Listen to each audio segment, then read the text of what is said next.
যে শেষ জামানায় কাফের মুশরিকরা তোমাদেরকে এমন ভাবে আঁকড়ে ধরবে, ঘিরে ধরবে, যেন দস্তরখানায় সবাই খাবার খেতে বসেছে।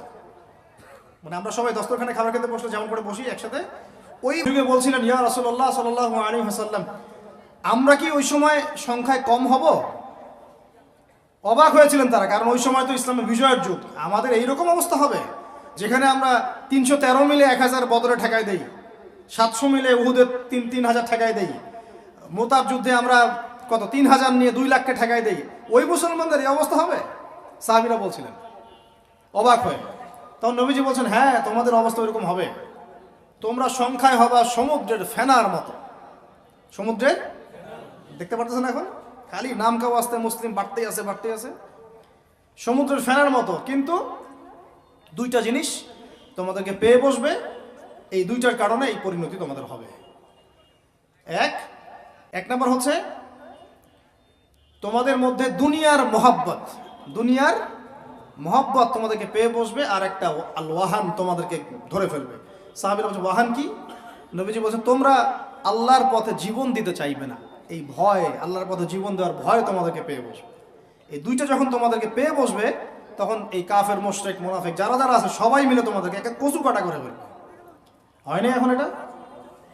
শুধু এই যুগে না, প্রত্যেক যুগে যুগে যখনই মুসলমানদের উপর এই দুটা এসেছে, তখনই মুসলমানরা আক্রমণের শিকার হয়েছে। কখনো তাতারিদের হাতে, হ্যাঁ, ওই যে চেঙ্গিস খানের বংশধর মনে আছে, মঙ্গলরা, ওরা এসে মুসলমানদেরকে একদম কেটে ফেলে দিয়েছিল। কতদিন, 40 দিনের মধ্যে বাগদাদে ওরা মনে হয় প্রায় 10 থেকে 15 লক্ষ মানুষকে হত্যা করেছে, ওই তাতারিরা মুসলমানদেরকে, আব্বাসীয়দের সময়। এরকম হিস্ট্রি অনেক আছে। তারপরে যখন এই ফাতেমি সাম্রাজ্য চলছিল, তখন ক্রুসেডাররা এসে মুসলমানদেরকে হত্যা করেছে। তারপরে আবার করেছে জেঙ্গিদের সময়, আইয়ুবীদের সময়, এমনকি মোগল সাম্রাজ্য। এর আগেও যখন দুনিয়া প্রীতি আর ওয়াহান ঢুকে গিয়েছিল, তখন দেখা গেছে যে মুসলমানদের মধ্যেই মারামারি চলতেছে। হ্যাঁ, ওখান থেকে গিয়ে কর্ডোবা ইসলামী খেলাফত হয়েছে। এগুলি হিস্ট্রি পড়বেন, ইতিহাস নিয়ে ইনশাআল্লাহ একদিন কথা হবে। আমার নিয়ত আছে আপনাদেরকে হিস্ট্রি শোনানোর, একদম আদম আলাইহিস সালাম থেকে শুরু করে এই পর্যন্ত যা যা হয়েছে ইসলামের ইতিহাসে, একটা একটা করে ধারাবাহিক পর্ব আকারে আসবে ইনশাআল্লাহ। এতে করে খুব অল্প সময়, হয়তো 10 মিনিটের মাদ্রাসা এমন হতে পারে, বা 10 থেকে 15 মিনিটের মাদ্রাসা, এর মধ্যেই একটা একটা করে পর্বে একটা একটা করে হিস্ট্রি আসবে ইনশাআল্লাহ।